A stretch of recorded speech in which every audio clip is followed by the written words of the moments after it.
Week 5 is in the books, and week 6 is upon us with a Thursday night game that I think Ed is going to be a part of. Oh, man, can't wait. Leaving tomorrow morning, heading to Louisville. Oh, God, it's going to be a whirlwind weekend. But full of football and wineries, right? Oh, there's going to be distilleries, wineries. There's going to be all kind of stuff. I just hope I remember how to get home. But in the meantime, we got news. We got games to go over. Where's that 10th city going to be? We might just have an idea. It's the Bottom Line Podcast, and it starts now. And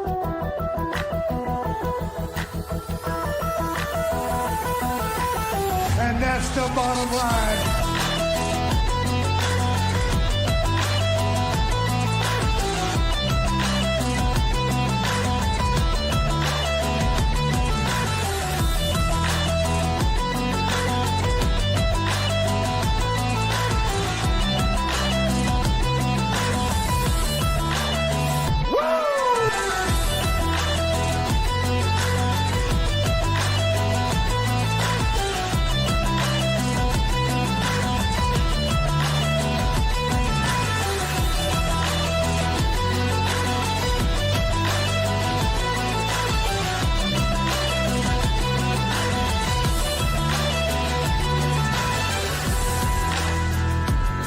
Want a war?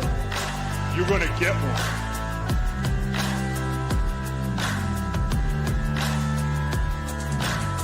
The cream rise to the top. Oh, yeah.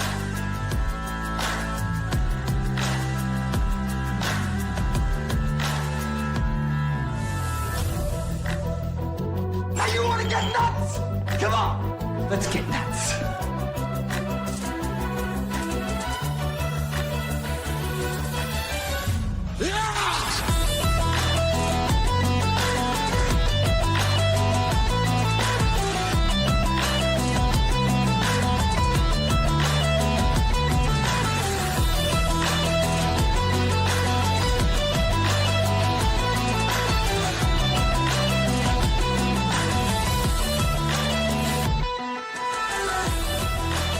Hard work pays off.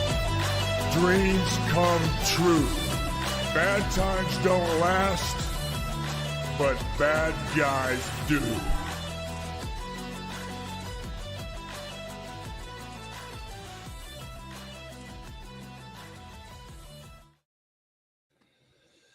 Oh, you get to go to Louisville this weekend. Yeah, you better believe it, man. I can't wait. I just hope that your weekend will be joyful with a St. Louis win. Unfortunately for the Battlehawks, Louisville looks like they're catching their stride a little bit.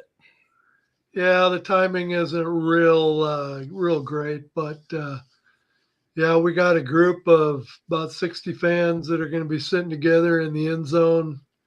It's going to be a little crisp weekend in Louisville. It's only supposed to be in the 60s all weekend. That's perfect for you. But for me, oh my God, that's short weather. I'm going to be raring to go, baby. Got my credentials. Getting ready to meet a few people at the pressers that I can't wait to shake hands with, even though they may not shake hands with me. That is going to be the best part of the week. That's all I want to hear about. I can watch the game myself. I just want to hear about the presser and on the field and everything before and after. I mean, that's what I want to hear about.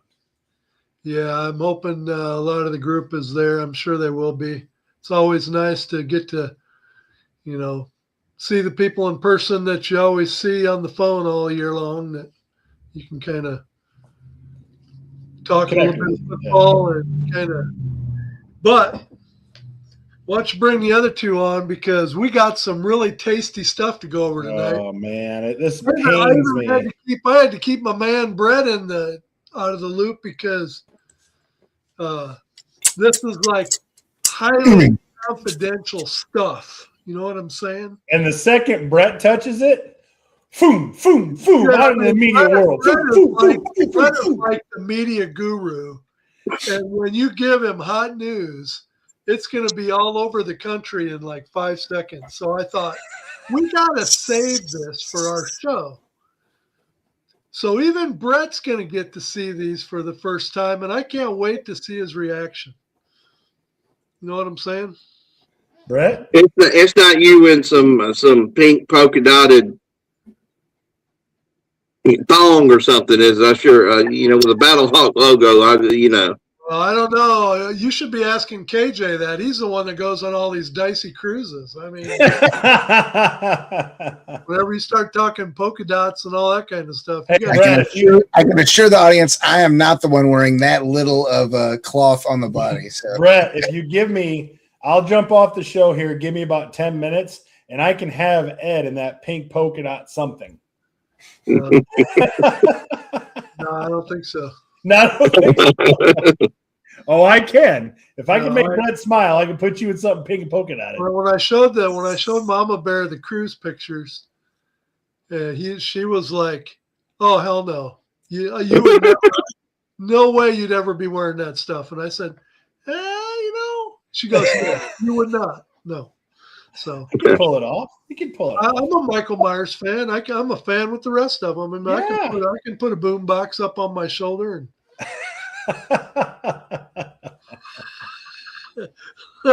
Let's get going, man. Let's start off with our recaps before we get into some dicey stuff. First, what's the stuff y'all were not going to Brett? Let's go ahead and get that out of the way. No, you got to wait, Brett. No, you gotta wait. We got to build the suspense. Yeah, we want you to be thinking about it. Like, what could they possibly be talking about? We got to be building the suspense, but it's going to be like I told you so, because I've been touting it for a long time. But let's get to the first game, which was DC at Birmingham, Friday night tilt. I'll only say a couple things right off the bat, and then I'll turn it over to Brett and let him, give us his pontificate. Yeah. Yeah, I'm no longer a Birmingham Stallions fan. I went full bandwagon. I'm going back with my Tampa Bay Vipers. They're undefeated this year. They're undefeated. The only thing I'm going to say is, the game couldn't start it any worse for Birmingham. The fact that, DC took the opening kickoff and brought it all the way back down to the 31, and they had a TD in the first 4 minutes of the game. But after that, Brett, Birmingham was able to hang for, till midway through the third quarter before all the wheels started coming off. But go ahead, Brett, and take it. We'll let you get your 2 cents in before we weigh in. Yeah, in the first half, I was sitting downstairs with my buddy Marty. He got me the all-inclusive package, the fat boy package where you get all the food and all that. So I was nice and full as we sat down at our 40-yard line seats, and I remember telling Marty, I said, "This is going to be bad." And when DC ran that kick all the way back, everybody around us was groaning, and I was like Bob Uecker in Major League. I was like, "Oh shit." And I'm glad I left. I'm surprised they hadn't said anything to me yet. But at halftime, I went up, sat in the press box, and talked to a couple people. And only about 6-7 minutes left. I told myself, I can't take no more of this. I said, I'm going home to Tuscaloosa, Alabama, and I said, I'm tired. I got to go to work in the morning. I said, there's nothing I can say in this post-game press conference that will get me in favor with A.J. McCarron or Heather Jeffcoat, the media lady for Birmingham. And I said, it might get my credentials pulled, so I probably just need to head on home. And then watching the post-game press conference, as I did when I got home, and saw how A.J. kept commending the boys and was so proud of them, I was even more angry. I I mean, you lose by 17 points at home, and you're proud, and I'm proud for you. I'm proud you're proud. But again, that's I am anti-offensive minded head coach. If y'all haven't figured that out by now, and your defense literally our safeties let their wide receivers get behind us 4 times Friday night, where BC's quarterback was throwing dimes all night. His quarterback rating ended up at 150 or 150.8. Saw some positive signs on the offensive side of the ball, really did. There was a couple unfortunate breaks there. Birmingham could have absolutely scored 35 or 40 themselves. But, again, the same thing, no pass rush. Birmingham has had no pass rush all season long for the most part. And the secondary got absolutely shredded, just beyond shredded. And DC, to me, especially offensively, just proved how good they are. Brett, they're the best team right now. Before you continue, Brett, I'm going to 100% disagree with you. Oh, my goodness. Yeah, because I watched the same game you did, and I'm going to tell you right now, Birmingham was right there with them in yards, more passing yards, 5 more first downs. They were 50% on third down, not terrible, ran more plays than DC did. But there's one category, one stat, and you're pointing it out, 3 turnovers to none. Yeah. Those 3 turnovers were the biggest difference in that game. Birmingham was not outmatched. Birmingham didn't play I don't think they played terrible at all.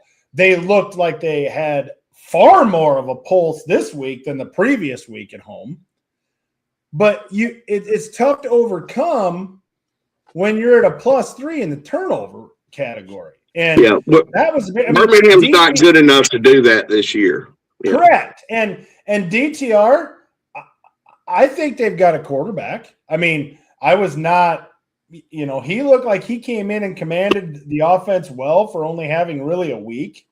And you could say, too, with the turnovers that Birmingham had and the DTR interceptions, they really weren't his fault. I mean, they were deflected at the line, so it's a killer when you drive all the way down the field, get inside the 10, you're in scoring position, and you come away with nothing. Yeah. Those are just killer drives to come up with. Are y'all done? Yep. Yeah, go ahead. This is the Birmingham segment, which is supposed to be Fat Boys. And Fat Boy don't agree with y'all. You play to win the game. You play to win the game. You remember that? That was a poor, bless his heart. Wasn't he the Jets coach when he said that? Yeah, you don't play to win the game if you're a Jet, but never mind. You play to win the game. Now, I will agree with y'all. I was proud of the offense. I really was. And the straw that broke the Fat Boys' back Friday night was, and I was sitting in the press box. This was early in the third quarter. I think Birmingham was down 9. I want to say, and I'm sure I'm wrong, Birmingham had the ball at like DC's 38. All right, 4th and 2. They line up. You've got a quarterback, 3 offensive linemen, so that's 4 players. Then you got 4 over here. Then you got 3 over here, a couple linemen over here, a couple linemen over there. And, of course, I tried – you can't say anything in the press box. You've got to be as neutral as day as long. You can't wear any team gear, and they don't play. Trust me, I got in trouble the first game last year, and I've been a good boy ever since. I mumbled on my breath, what in the beep are we doing? And the guy sitting next to me, he's there every game. I ain't going to say who he's with and his name and all that. But they ran the play, and instantly the quarterback jumps up, throws it 2 foot, 3 foot, actually about 2 or 3 yards in front of this lineman that had fallen flat on his face. And I'm thinking, you're 1-3, you're down 9, 4th and 2, and you call a damn circus play. And that's all it was. The media guy that runs the room. Now, this press box in Birmingham is probably 35 yards long, easy. He gets up from one end and walks over there to us because I know he knew that I was going to say something because I just can't help myself. And, I looked at them too, and I said, what in the fuck was that? And the media guy said, well, we certainly got that play out of the way. And I said, yeah, bucket list, check, And I'm like, I've defended AJ and I've defended Birmingham, and I want the fans to continue to come out.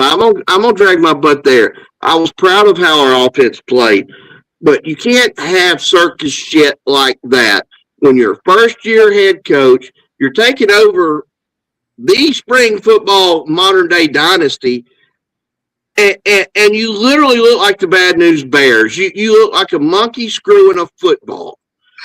And hold on. This is my segment. Hold on. And then on the third turnover, Eric, hey, DTR, man, he scrambled. He looking good. He drops it in the bucket with Mickens 25 yards downfield.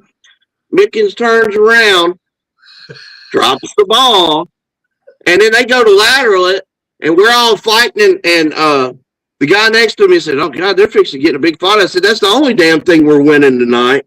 And that was when I said, you know what? Got to work tomorrow. And AJ's a lot bigger, younger, in better shape than me. And I can't come out of retirement. I can't go to jail. I'm going home. So imagine this.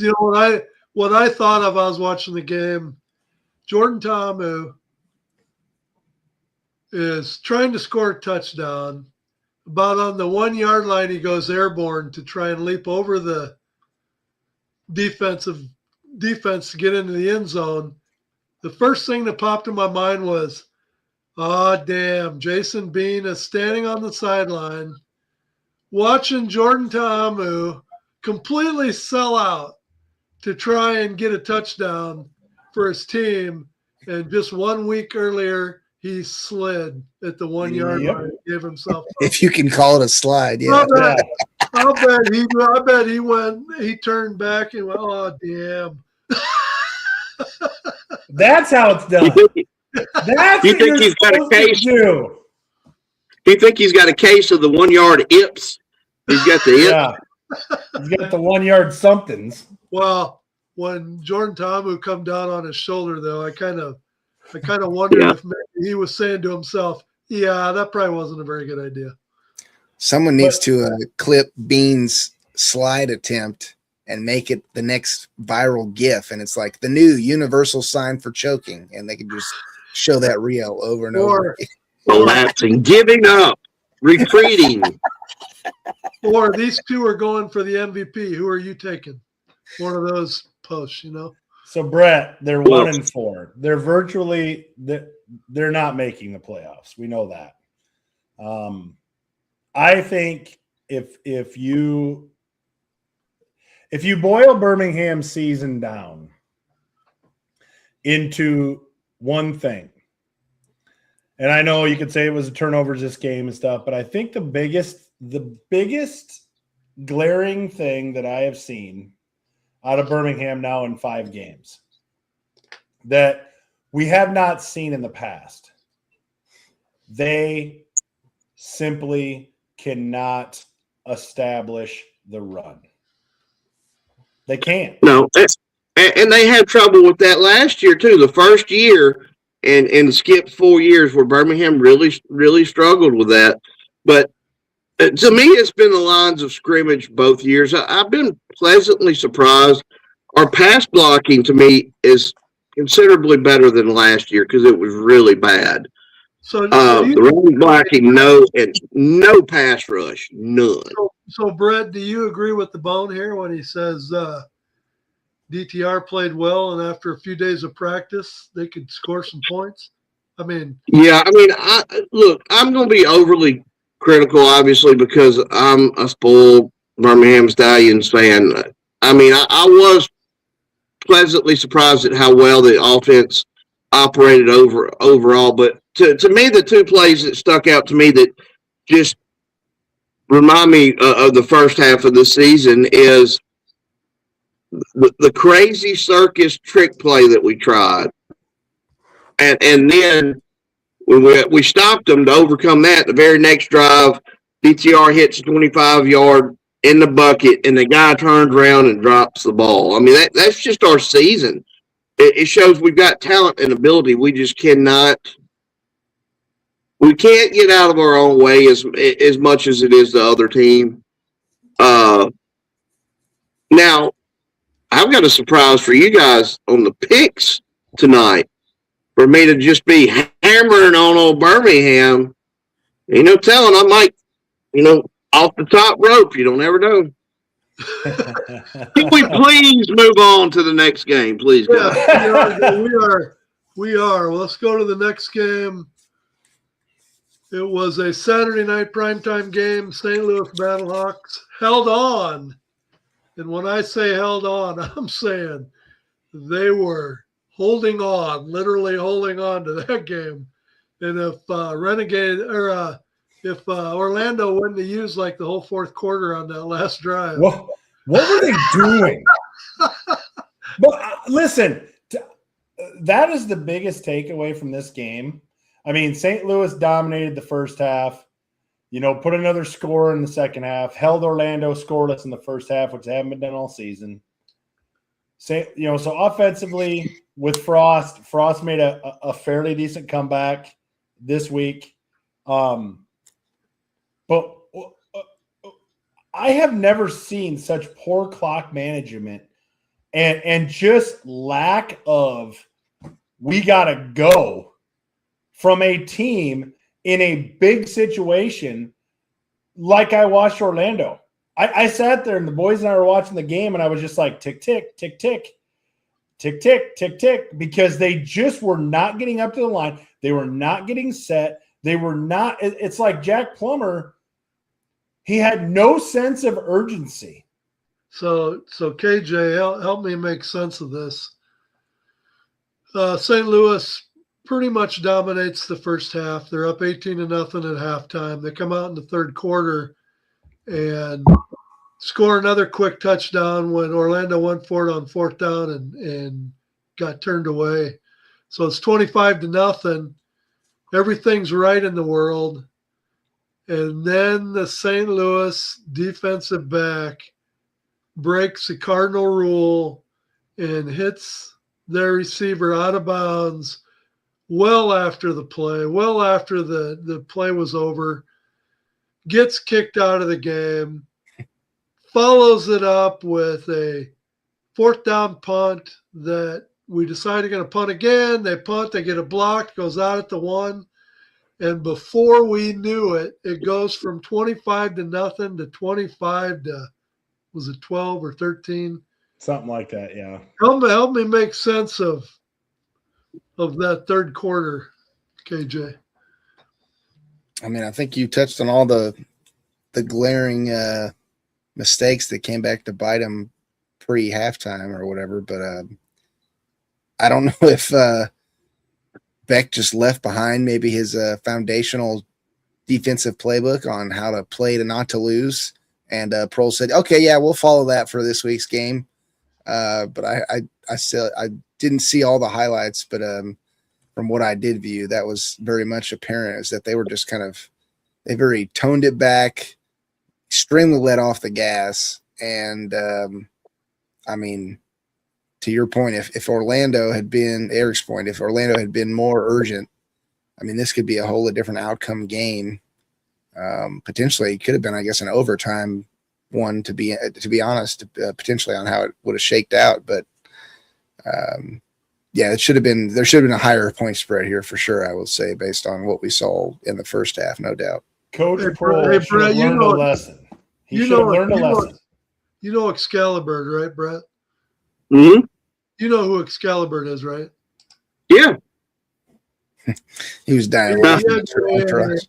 He says you crack me up, and being a chicken, it's kind of it's. Hey, now. He uses the word crack. Show some respect for your fellow foul fan members over there. That's the wrong species. Sometimes you got to laugh to keep from crying, and I'm at people who that can make point. insults about the shouldn't birds have of said prey that. are KJ and all the opposing fans, not you. I David. shouldn't All have right. said that. Clip my wings. Sorry. Well, Coach Prohl should have learned.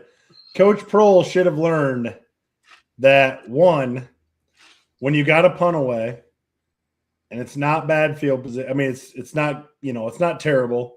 Let it go. That's the first thing. And the second thing is exactly what Bone says here. You need to keep swinging. Right. This isn't the UFL. The difference between the NFL and the UFL is this. If you go back and you look at how many teams were up 25-0 in the NFL and how many times those games were actually made a game or the other team potentially lost, that percentage is going to be low. But in the UFL, they provide you with so many avenues to, you're down 25. Okay. But technically, in the NFL, that's a 4-score game for sure. In the UFL, not so much. So you have to have a different mentality of foot on the gas. It's 0-0. Unless we're getting down to the end of the fourth quarter, you got the ball and there's 6 minutes left. Okay, let's run the ball. Then you can change mindsets. But in the third quarter, you can't just say handoff, and we'll punt it away and let the clock go. Like the UFL just does not work like that. And I hope Coach Prohl learned a lesson, because Coach Beck, as Battlehawk fans, we have watched him do the same things for 3 years. Be conservative, run the ball 3 times, punt it away, and hope your defense does the job. Well, But Eric, now that he went for it and fourth down in the third quarter and it ended up costing him, now you thought conservative was conservative before. Well, it's going to get even worse now because then he's going to to pay Eric's for it. point. To Eric's point, the whole point in the UFL is that you can score the same margin of a point spread in what would be 2 possessions that in the NFL takes you at least 3 at a minimum. Correct. And that's technically a point over that if you're. But and then the 4th and 12 play, the percentage is probably 35-40% to where, we all know the onside kick now is what, 8 or 10%. It was 0 for 4 until Orlando completed it. Now it's 1 for 5. So it's 20% right now. Yeah. But if you guys watch that fourth quarter when St. Louis started dying a slow death there, they weren't getting any pressure on the quarterback whatsoever until about halfway through the fourth quarter. They started working in some blitzes, and you could tell it totally got Plummer rattled. Yep. Whenever they came with the house, he bumped the pass off way early. He wasn't holding it. And so when it got to be that 4th and 12, I'm just screaming at the TV, send the house, send the house, send the house. And they dropped back, and I went, oh, my God. Yep. I could see it coming. I mean, those are the types of things that Coach Prohl better learn from, or the D coordinator, whoever. Somebody's got to learn from this game. The W was there. The game felt way more dominated than it ended up being. But again, it's the UFL. Things can turn in a heartbeat. One play, that blocked punt, can make things pucker. And that's exactly what happened. So that's why he's got to take this mental note and say, we got to keep the foot on the gas. Everybody should learn from that. But Excalibur says here, the 25-point lead in the third quarter, you have to play not to lose. You can't play not to lose. You have to play to win. That's easy to say, but that's got to be tough as a coach, because you get up 25-0 in the third quarter. So many things in your head are saying, be conservative, Ride Yep. this game out. Don't do anything that's gonna, it's gonna end up costing you. And bam! I mean, it was one bad decision by the defensive back, one bad decision on a block punt, and then boom! Just within a minute, It's 25-14. it's cut in half. Yeah. So Yeah, within a few minutes. So, I mean, that's the thing about the UFL, man. And, who had blocked punt on their bingo card? I didn't, but it happened. is it just me? Is it just me, or can the kickers in the UFL kick 65-yarders, 60-yarders, 59-yarders like the back of their hand, but give them a 25-yarder or give them an extra point, and they're struggling? Well, What is that? I don't understand. I had to laugh at you because you were losing your mind on our text thread, and I'm like, dude, chill. Our punter is doing the kicking today because he screwed his quad up in pregame. You're like, Jesus, can we get a freaking kicker? Oh my God. But like Brett in the game, the Birmingham game, 7-0. Birmingham gets the ball, goes right down the field. Yep. Gets what should have been a tying touchdown, and the kicker misses the extra point. And it's like, it's just such a buzzkill. Yep. Right. And it seems like in more times than not, you're chasing that point the rest of the game. Yeah. Yep. Because it will force you to do things.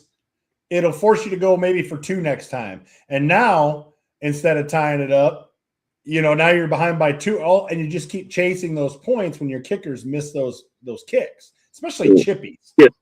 Can I? Yeah, it's right. The long kicks, the kickers are still performing pretty well this year, but the kickers have really struggled for the most part on those shorter kicks, extra points and 35 and under. Yeah. I got 2 questions though. Number one is, what in the world is happening? Brett knows this better than me. Rodrigo, who kicked for St. Louis, missed 1 field goal the whole year, the whole season, and bounced that off the crossbar. So he comes on, he posts every week. Okay, here's the longest kicks in the UFL. I'm going to line them up and basically to say, they're no big deal. So every week he's kicking 59-yarders on his post, 60-yarders on his post, 63-yarders on his post, but yet he's not kicking for anybody. What the hell's going on? Is that Rodrigo? I saw it last night too, and I wanted to go after him again, but I was like, no, I'm not, because he ain't figured out that he's a dumbass by now. He'll never figure it out, so I'm just beating my head up against the wall. He's probably, to your point, Ed, he's probably subliminally regretting the futures deal or whatever that caused him to drop ship from the roster at the beginning of the season for Birmingham. And I mean, that's probably a 2-way street. To Brett's point, as much as they're frustrated with not having him, he's equally frustrated probably at himself for not staying when he should have. But here's both my sides are second suffering. question. Here's my second question, and it happened again this last weekend. Multiple kicks that are very questionable whether they're good or not good. I mean, you see them going across the top, the upright, and you're thinking, there's no way that's good. And the referee puts his arms up, good. And then you see them, you kick them, and they're like, oh, that looked good. And then, no good. And I'm like, where is the replay? Or they've got to have some way that something like that can be challenged, because it can. You just don't want a coach that doesn't know how to use challenge flags. So do they have the proper angle? Well, KJ, I got a big question for you when we get to the Houston game, but I'll save it. We had so many great player trades this past week. Can we trade coaches? Is that a thing? Is that allowable? I'd love to do that. I can't help myself. I'm up for that. I can't help myself, KJ. The only thing I saw first this weekend. I have never seen a head coach call a timeout and ice their own kicker. That's the. I still don't understand what in the hell he was doing. Because he knew what he was doing. When he did He that, I was was like, second oh, guessing shit. going for the field goal. It's like, oh, wait a second. No, let's go for it. But, oh, no, never mind. Never mind. He ices his own kicker. His kicker kicks it right down the middle. They kick it the second time, and he misses it. And I'm like, golly. I mean, jeez. All right. Well, St. Louis held on and took Orlando away from the ranks of the unbeaten. So let's get on to the third game, which was Columbus at Houston. KJ, I'm gonna give you first stab at this. And what were your thoughts on this game? I mean, I'll start off by saying I guess the football gods pity us because this is one of those ones that we could have easily not won, and it wouldn't have been a surprise to anybody. All that being said, I think Nolan did a great job playing the game, leading the offense up and down the field. There was definitely moments, which has been a kind of a Achilles heel of ours, where they've struggled to, penetrate the red zone and seal the deal, if you will, with a full series run. But I mean, hell, the way this game played out, I was on a ex post game chat group on it that day after the game. And I was telling the guys in there, I was like, man, you could have literally let the offensive sit on the sideline for both Columbus and Houston the entire freaking game and just watch the defense. Like, yeah, NHL hockey slugfest. That's essentially what you watched in this game. I mean, no joke. It was crazy. But so Excalibur stuff. I had to stop you for a minute, KJ, because Excalibur makes a good point here. If you put cameras on the top of each upright, and you show the ball going past, it's not going to be too hard to say if it goes to the left, it's good. If it goes right, no, I've got one better to one up Excalibur there, and I'll only go off of this because of knowing the new things they've implemented with the refs this season. But I think it's the line judges or the rear field refs that have the bill camera on their caps. All they need to do is just add one or two more of those and give it to the guys that are standing underneath the uprights. And have them when they look up, that'll tell you if it's on target or not. Like, I mean, it's that simple.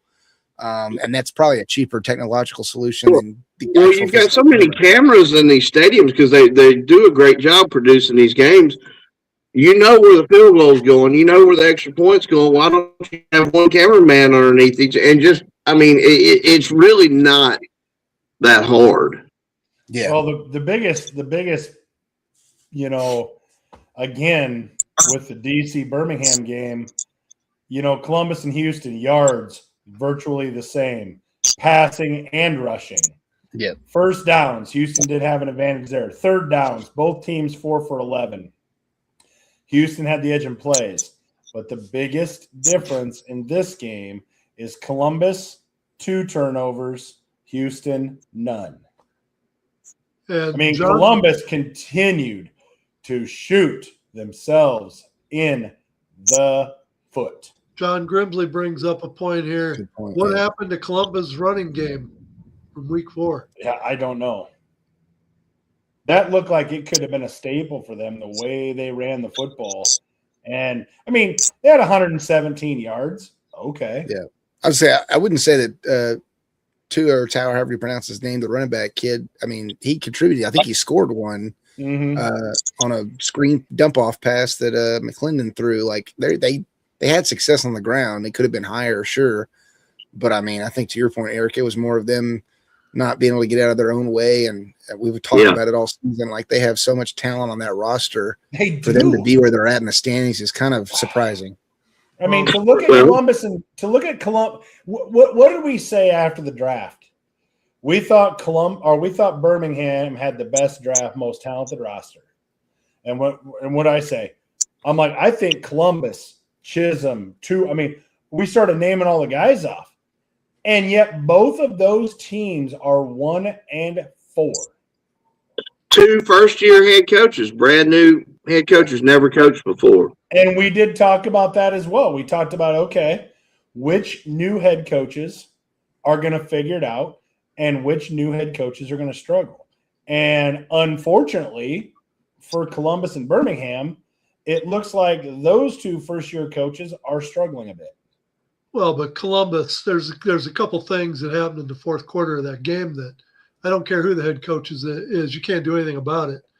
They missed a chip shot field goal that would have made it 17-16 in the fourth quarter. Right. Then you have Columbus putting together a great drive, and McClendon fumbles the ball on the 11-yard line in late in the fourth quarter.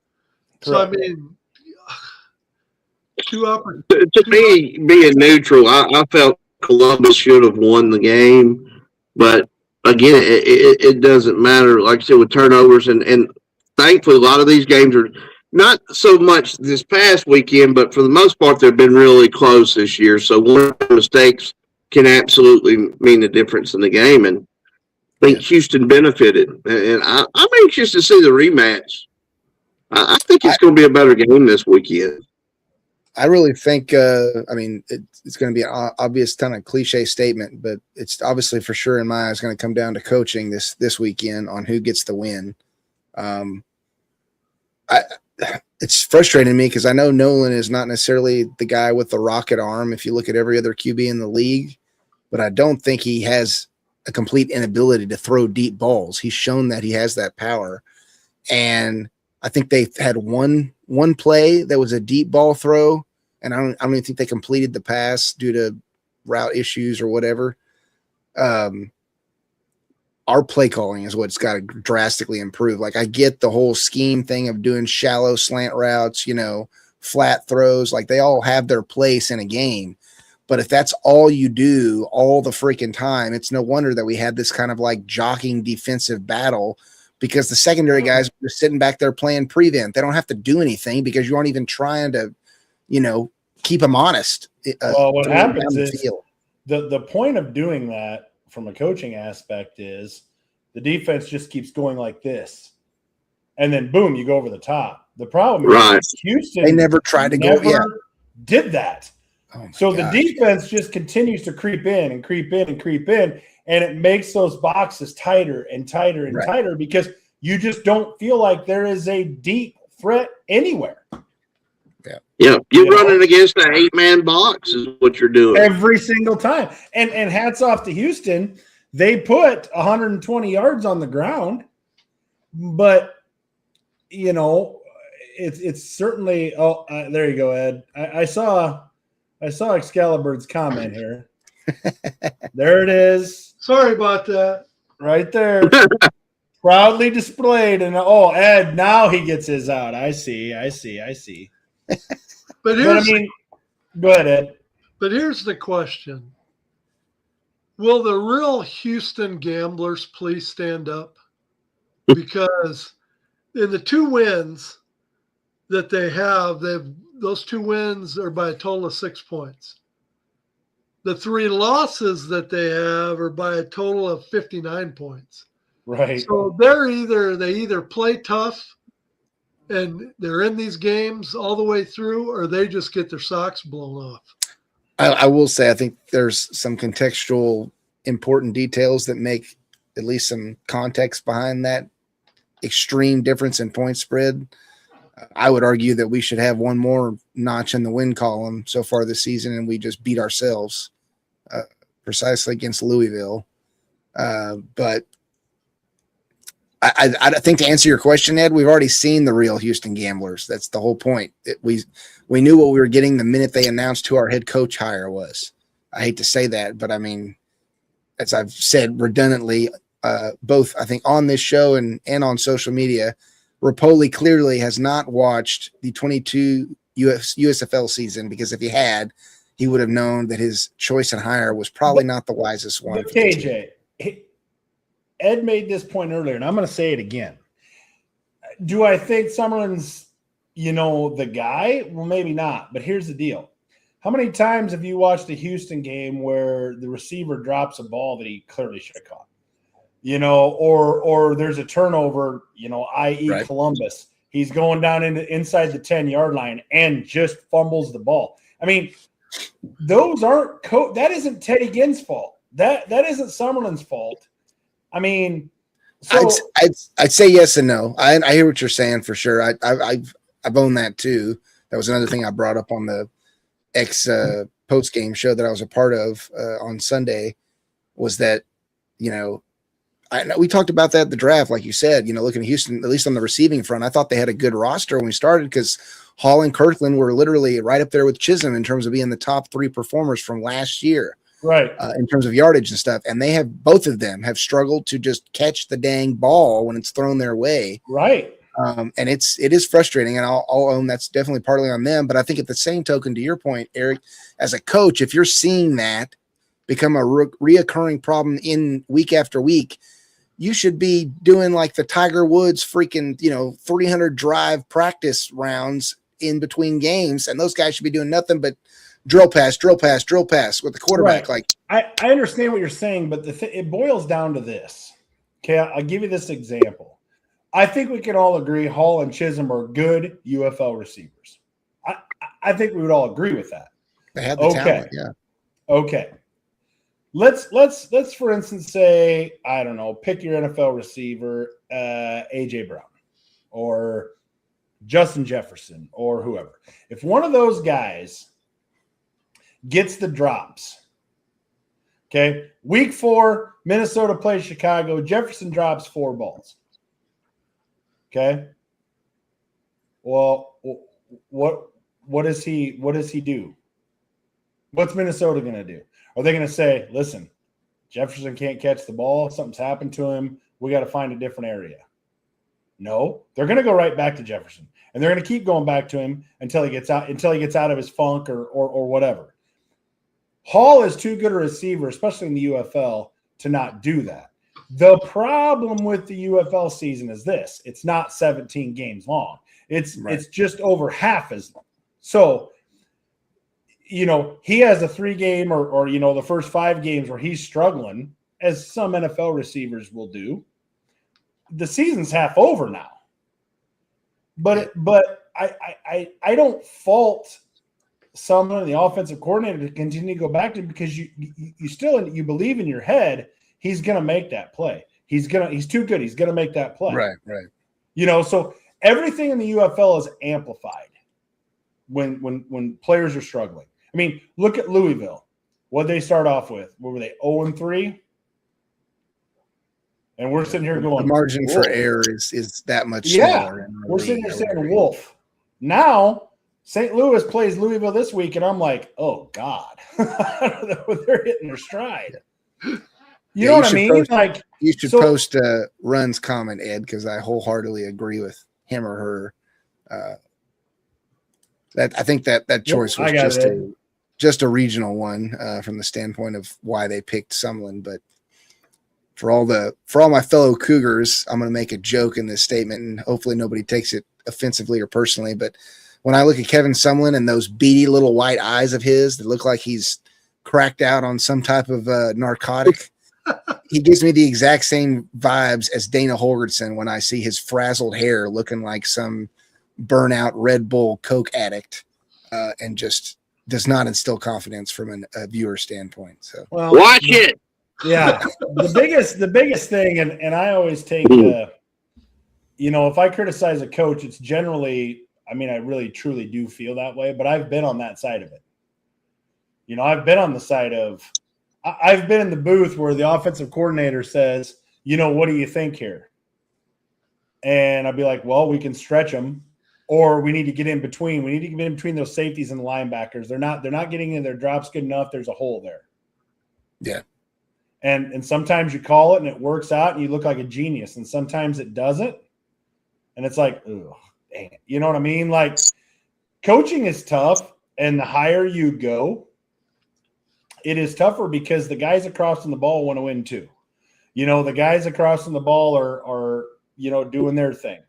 And, you know, so do I think Summerlin's the greatest coach in the UFL? No. But I also think sometimes wins and losses are pinned to head coaches, and they're not necessarily completely all deserved. You know, like Birmingham's frustrations or Columbus's frustrations. Yes, it's easy to say it's AJ's fault or Teddy Ginn's fault, but at the same time, I don't think AJ turned the ball over 3 times. I don't think Teddy Ginn turned the ball over twice.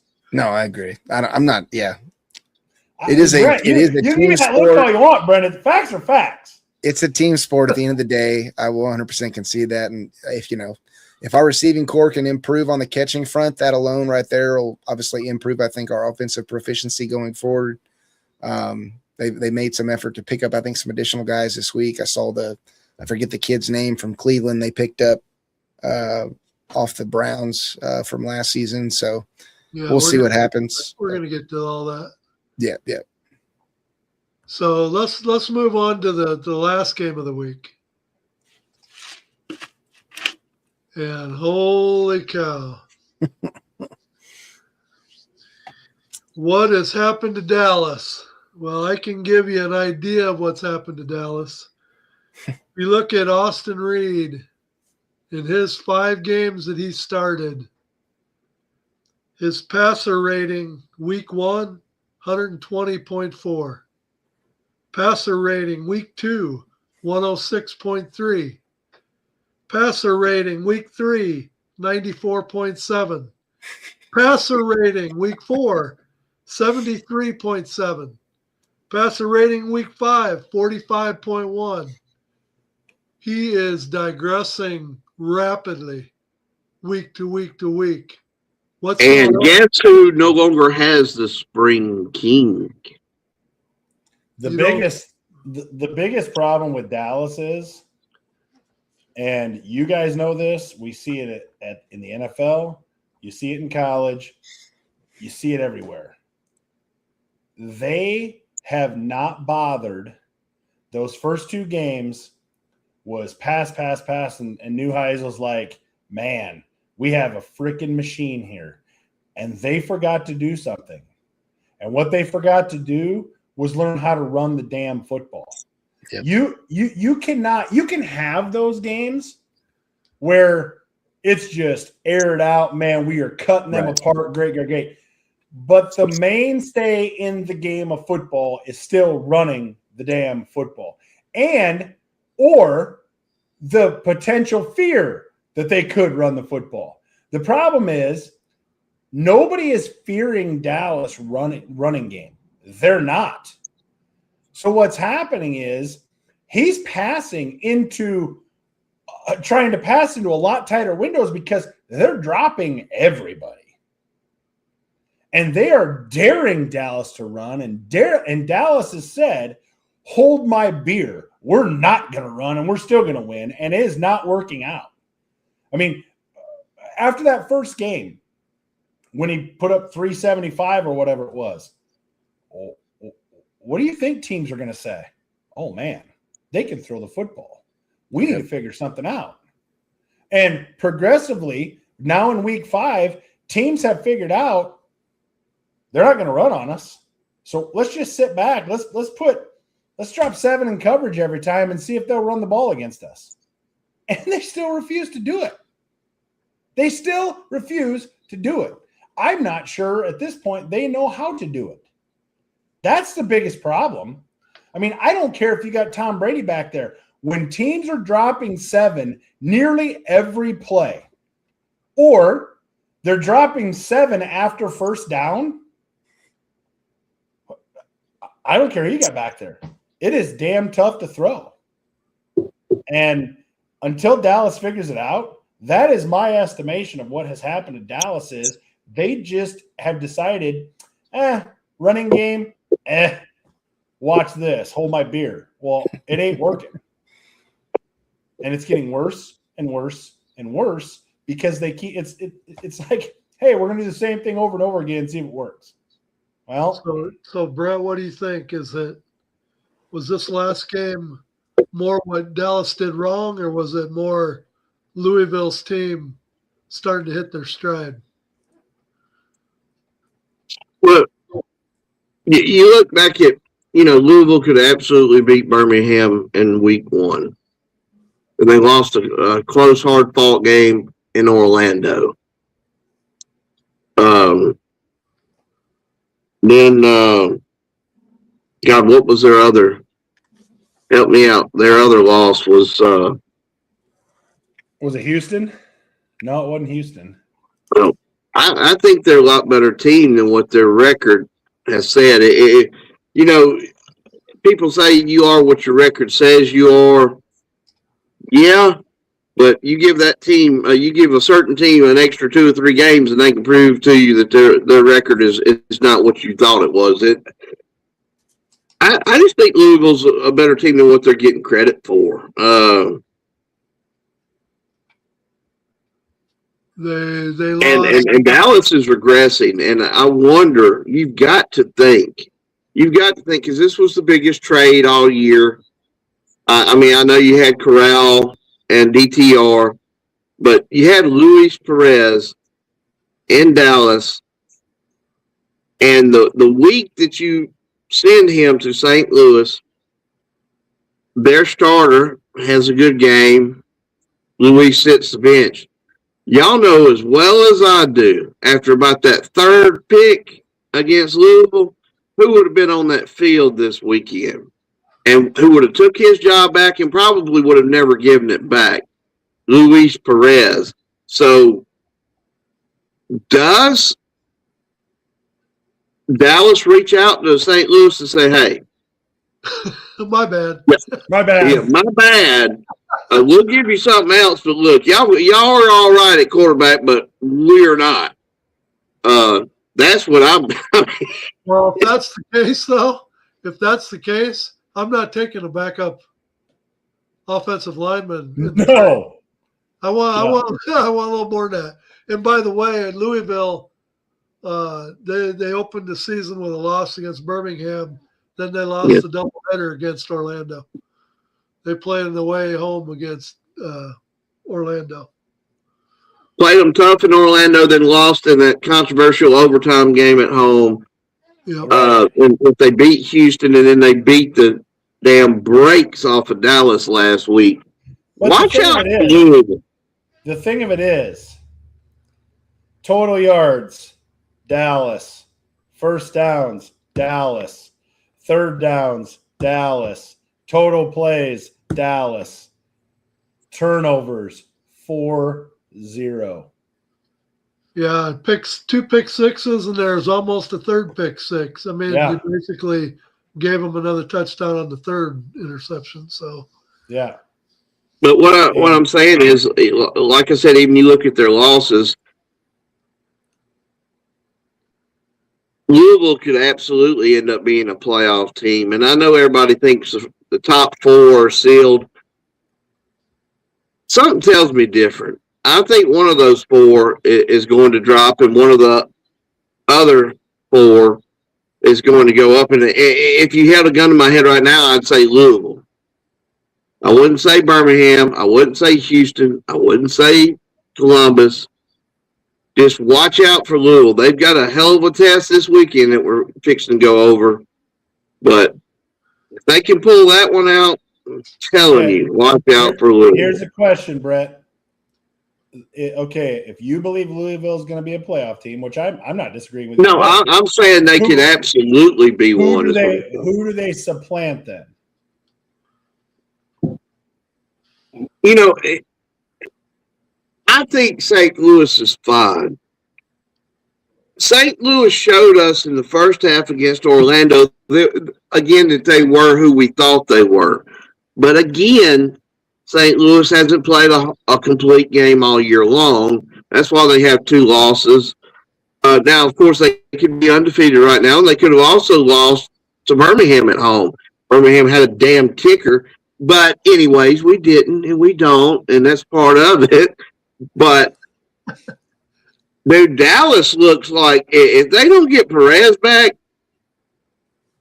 it could be Dallas. Orlando. It could be Orlando. I think St. Louis and BC are too good to fall, but watch out for those 2. Orlando has played one team with a winning record, and they lost. The only loss for Orlando is St. Louis, and the only loss for DC is St. Louis. But Orlando has no wins against winning teams. Paper Tiger? Orlando and Dallas could absolutely end up going back towards the pack and end up at 5-5 or 6-4, and who knows what can happen. But no, the Louisvilles and the Birminghams and the Houstons, they got to get on a streak. There's only 10 games. They got to pop off 2 or 3 in a row. But watch out if they do. If you look at, so I look at Orlando's schedule from here on out. Okay, they lose to St. Louis this week.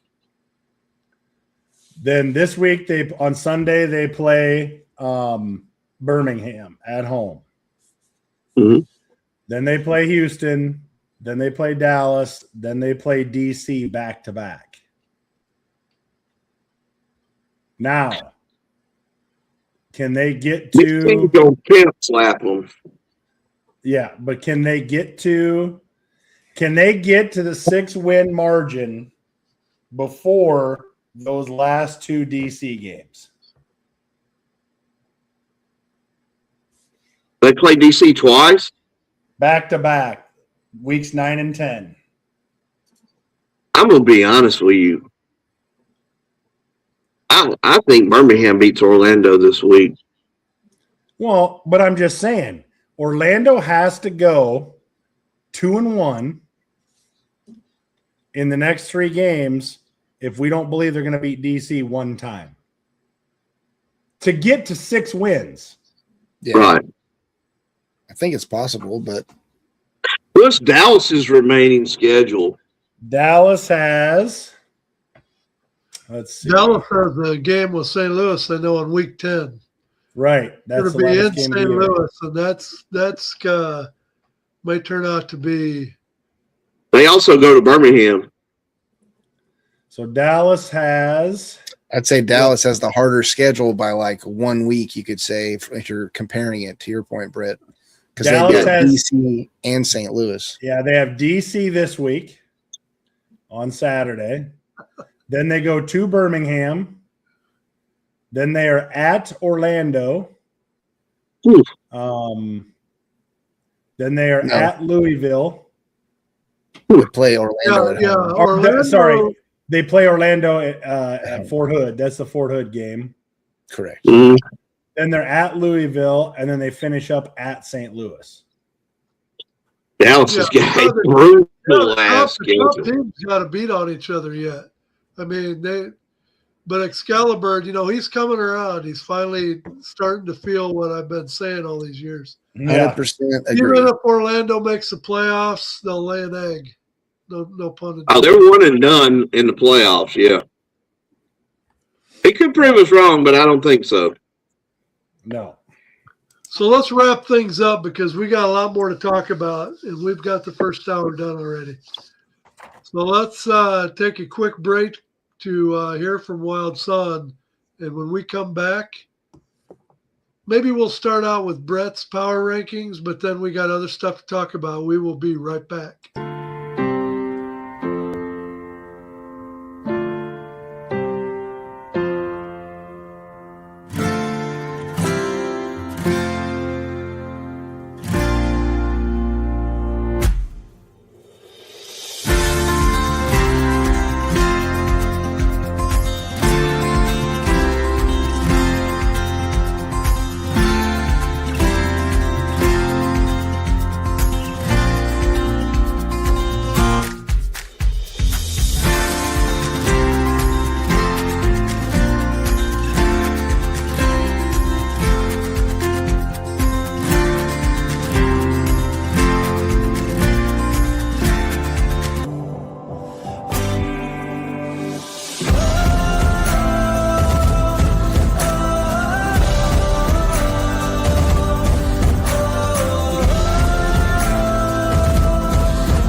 I hate to tell you this, Ed, but when you guys come back at the end of May, you may be bringing us another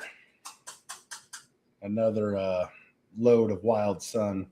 We enjoyed some Chaos Red the other night. You guys are pretty hard on that case, huh? Oh man, they ain't gonna last very long. I'm just saying. Well, here we go. Here is Brett's Week 6 power rankings. There you go, Brett. Take it away. I mean, it is what it is. It's very, very, very similar to what all the experts are putting out there. It's BC defenders and it's everybody else right now, in my opinion. Left Orlando at 2. Probably should have dropped them to 3. Dallas, I mean, it is what it is. St. Louis, they're going to be there. Like I said, their defense is too good. They got too many weapons. St. Louis was in the playoffs before the season even started. I told y'all. Louisville, I'm telling you, watch out for Louisville. Now watch them get beat by 38 tomorrow night. But I still feel like watch out for Louisville. Houston, you never know. They've been in just about every game. DC game with Talia, you just gotta. That was fugly. That wasn't ugly. That was something else. Columbus, Birmingham. I mean, tomato, flip a coin, whatever. They play each other twice later on this year. We'll see who's the worst coach in the league. Two very talented rosters that just can't seem to find their way. We'll see what happens this week, but I mean, I guess I could have flipped a few of these around. Orlando was undefeated. They gave St. Louis all they wanted in the second half. St. Louis has got one more L, but I got a pretty strong suspicion that St. Louis will be moving up the ranks in the near future, and Orlando could be possibly moving down. KJ, Houston was in a similar situation last year, and probably even the year before that, where they're just on the cusp of getting to 500 and making that run, and then it doesn't happen. So I'll ask you, Houston sitting at 2-3, huge game this weekend to get back to 500. Can Houston make it over the hump, or is it going to be a similar season to what we've seen the last couple of years? I mean, without improvements, I would say no. But I definitely, I mean, the potential's there. I'm not going to write them off and say they can't at least make a run to try to get that number 4 playoff spot. It's really just going to come down to week by week execution. I would definitely agree with you. This week is crucial. Columbus has already shown they can respond well in back-to-back header games. So we just really have to hold the line, I think, and try to significantly improve upon what we did last week. If we can do that, we stand a chance to beat them. The rest of our season is not like crazy difficult outside of, I'd say, the back-to-back games with St. Louis. But, yeah, it's going to be a tall order, no doubt. Eric, you see anything glaring here that like I said, I'm not a believer in Orlando, being a top team. But I've said this before, and I'll say it again: you are what your record says you are. But Orlando had their first test against St. Louis at home, and for 3 quarters, 2.5, 3 quarters, they didn't play very well. So I guess we'll see there. Dallas, I mean, think about this. After this weekend, we could be looking at 4-1 DC, 4-2 Orlando, 3-3 St. Louis, 3-3 Dallas Renegades, 3-3 Louisville Kings. 3-3 Houston. 3-3 Houston. And to be quite honest with you, as a Battlehawks fan, I'll be ticked if they lose, but having 4 teams at 3-3, I mean, that's going to make for an interesting stretch. I still think 6-4. I would say St. Louis and Dallas have the edge simply because they're sitting at 3-2 and not 2-3. And certainly Orlando and DC have the edge because, I think if they win 2 more games pending a collapse, I mean, you know, I just think you got to get to 6 wins one way or the other. You know, so St. Louis has to figure out how to go 3-2, or Dallas has to figure out how to go 3-2. Orlando has to figure out how to go 2-3. You know, I mean, I think it's going to be that tight. But I agree with Brett. You know, if Louisville hits their stride, I'm terrified. Now, I'm hoping that Frost doesn't throw 2 pick sixes and almost a third. You know, without those, that game is a different game. But again, you play them, and that's what happened. To me, Columbus and Birmingham are the ones that are game set match. I mean, they're done. They're cooked. They're goosed. It's over. But we still have 6 teams that are really in the mix. I mean, Columbus and Birmingham to me are the 2 surprises. I mean, I'm shocked, completely shocked. Look at their roster. I could still make an argument that Birmingham's receiving core is the best receiving core in the league. You know, and I can still make an argument that Columbus's roster is one of the best rosters in the UFL. But they're 1-4. And to think Brett had these guys ranked number 2 before the season started. Well, it's that Homer bone. It's that Homer bone, KJ. Hey, I'm getting my jabs in because we may not have a team next season. So let me have that. I also had Columbus last, if y'all guys remember that too, and I was pretty adamant about that, and I wouldn't.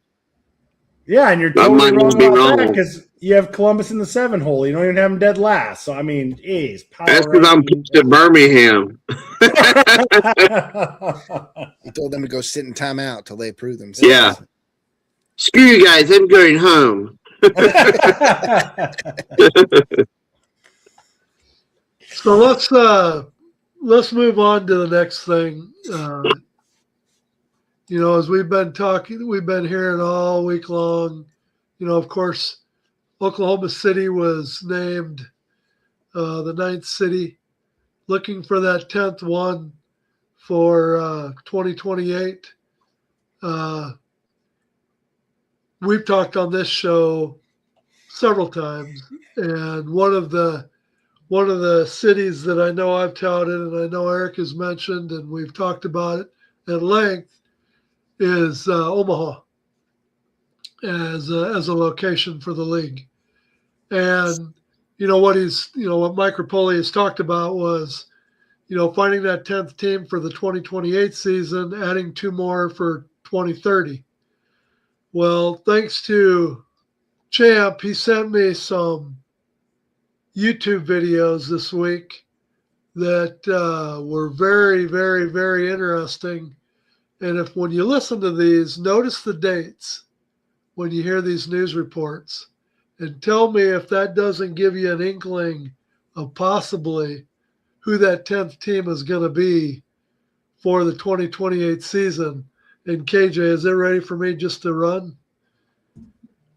Here is a news report coming out of none other than Omaha. And I'll let you listen to it, and we'll talk about it on the back end. Update to a story we told you about last week. Omaha's new soccer stadium is one step closer to becoming a reality.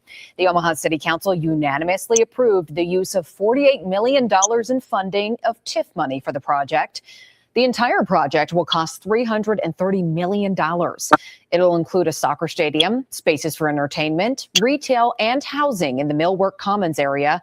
That's just north of Charles Schwab Field. Union Omaha tells us they're still waiting on state approval of a turnback tax, which would include an additional $25 million towards the project.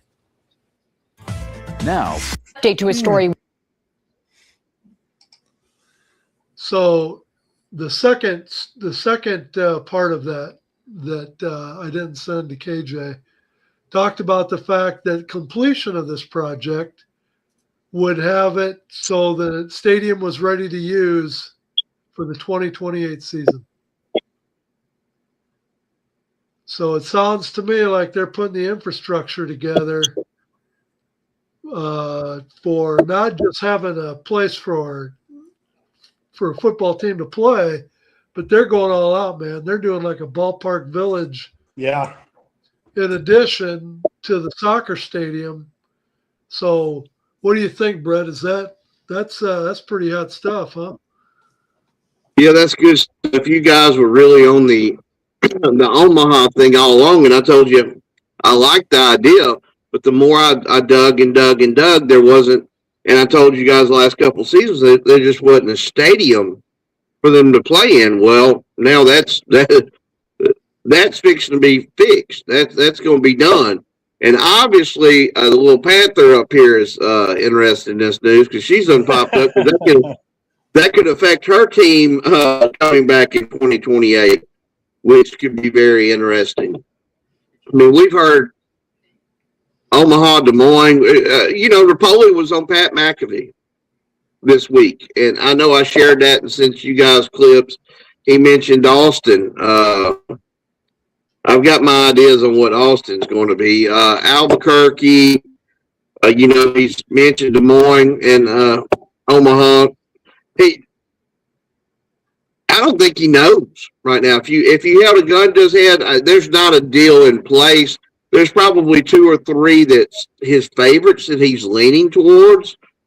But I think it would be a home run in Omaha. To answer your question directly, I'd pushed and pushed and pushed for Columbus forever. I was not that high on Louisville, and I love to admit that I was wrong. Now, Oklahoma City, I've been pushing on that since 2019. Oklahoma City is an absolute home run. That's a fantastic market. That's going to work out great. Omaha could be on the level of Louisville and Oklahoma City. I think it would be a terrific, fantastic move. I hope Rapoli can get in with the powers that be that are handling that with the city and the soccer team and go ahead and get a deal struck up sooner than later. So then that moves us on to 2030, to where he said he wanted to add 2 more teams. So Champ also sent me this, and this comes from YouTube, and this has to do with the city of Pittsburgh.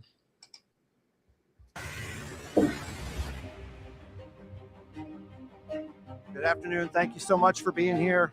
We appreciate it. This is an exciting day for the South Shore. It's my honor to introduce the man whose commitment and leadership have made this moment possible. Please welcome the owner of the Pittsburgh Riverhounds, Tuffy Schellenberger. Since 2014, we've invested a significant amount of capital and effort into the stadium and soccer in this region. Today, we are announcing and going to show you the plans of the expanding our new stadium from 5,000 to 15,000. So without further ado, I'd like to bring the players up here to unveil the renderings of the new stadium. We are so excited to have you here and to see the growth that is coming. The expansion of this stadium will create a tremendous impact and economic growth for our city and county.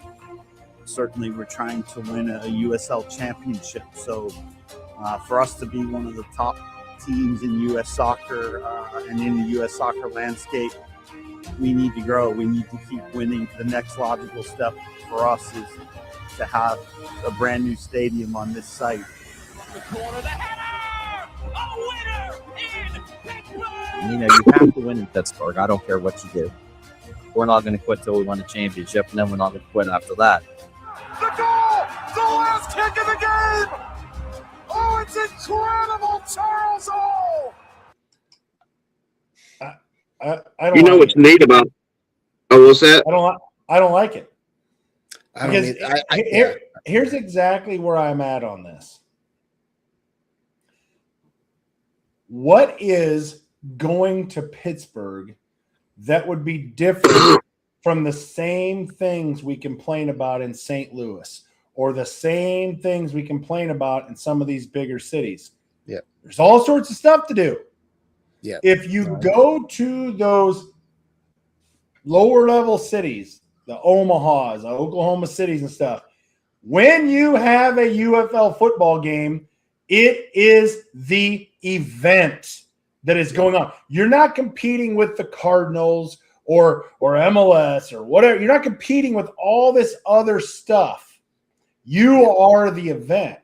So I don't understand why they keep throwing out these big cities when we see how, and we can make an argument where we see how some of these big cities treat the UFL teams. If a UFL team goes to Pittsburgh, guess what? It's still what, 4th, 5th, 6th on the list, just like the Battlehawks are. We complain all the time that you can't even get a mention of the Battlehawks on local TV. Thankfully, the Pirates suck and always will suck. So there's that. But I mean, I'm just telling you, Rapoli mentioned on Pat McAfee, and I was so glad that the league even shared some of his interview on McAfee, which I shared it in UFL fans. I shared it on the X on UFL fans. Everything that McAfee said or Rapoli said. And he mentioned some of the names of the cities, and he even mentioned verbatim, basically, they're going to go to less and less NFL cities. They're not really – they're looking at the Omahas and the Des Moines and the Austin, Texas. And eventually, there's Raleigh. There's a soccer stadium in Philadelphia, Pennsylvania right now is 18,500. I shared it on X the other day. You can bring back the Philadelphia Stars immediately. I wonder if him trying to stay away from NFL cities, which is smart, which is what you're talking about, Eric. I wonder if that's really hurt the chances of the Michigan Panthers coming back. Because if you've noticed, he's mentioned cities on X recently, and he mentioned it on McAfee, and Michigan was not even mentioned. And I hate that because I feel like you could probably grow that fan base to 10, 15, which is perfect for that size soccer stadium they're doing there. But I get why he's gun shy, and it's because it's an NFL city. I get that. So I can't really hate on him. But Louisville, Columbus, I'm Austin. They're going to have two teams for a while, in my opinion, in Texas. Austin is Texas is, but don't you think, Brett, Texas has had their chance? No. You know what I'm saying? Like, no, I'm with you, but I will say this. They're not, and which leads me to believe, and I mentioned this to y'all privately because KJ wasn't around. I think KJ might have been on the cruise, actually. My curiosity to what's going on with Houston and Dallas right now, it can be two options. Rapoli's already, look, Houston and Dallas, we've got the leases, we've got these new stadiums. It's okay right now. I ain't screwing with it. We're going to make it work. So those two cities are either a lock, A, or B. I heard him make a statement. Well, he said this to a friend of mine in D.C. on the sidelines. Maybe I shouldn't have repeated that. But he said, look, Dallas is the Cowboys. That was his response on if Dallas was going to stay or what was your plans with Dallas. And that was Rapoli's few-word comeback, which leads me to believe that might be why they're not advertising in Dallas and Houston, because they're both NFL cities, and they don't plan on them staying there anyways. So it's either A or B, because they're not advertising or marketing in those two cities. Here's a perfect example, Brett, and I'm gonna let Ed make it. Ed, you had season tickets to the Sioux City Bandits for how many years? Well, before I moved away, so probably a couple of years. Couple years, okay. How many times did you go to the auditorium? And I don't know this answer, but I've been to a few games. How many times you go to the auditorium where you're just like, man, there's nobody here? Well, when I was going to the auditorium in Sioux City, that was when the Bandits were new. So when they had a home game, they packed it pretty good. So I didn't get to see the days that you're talking about where there's hardly anybody in the stands. We didn't. You go to a Bandits game now, it's full. It's full. Why? because when There's the not- Bandits are there's in not town, enough. they're not Right. competing with anybody. Right. People want to go to a Bandits game, even when they're not very good, which they have been good. But I mean, even when they're not very good, it's the only game in town.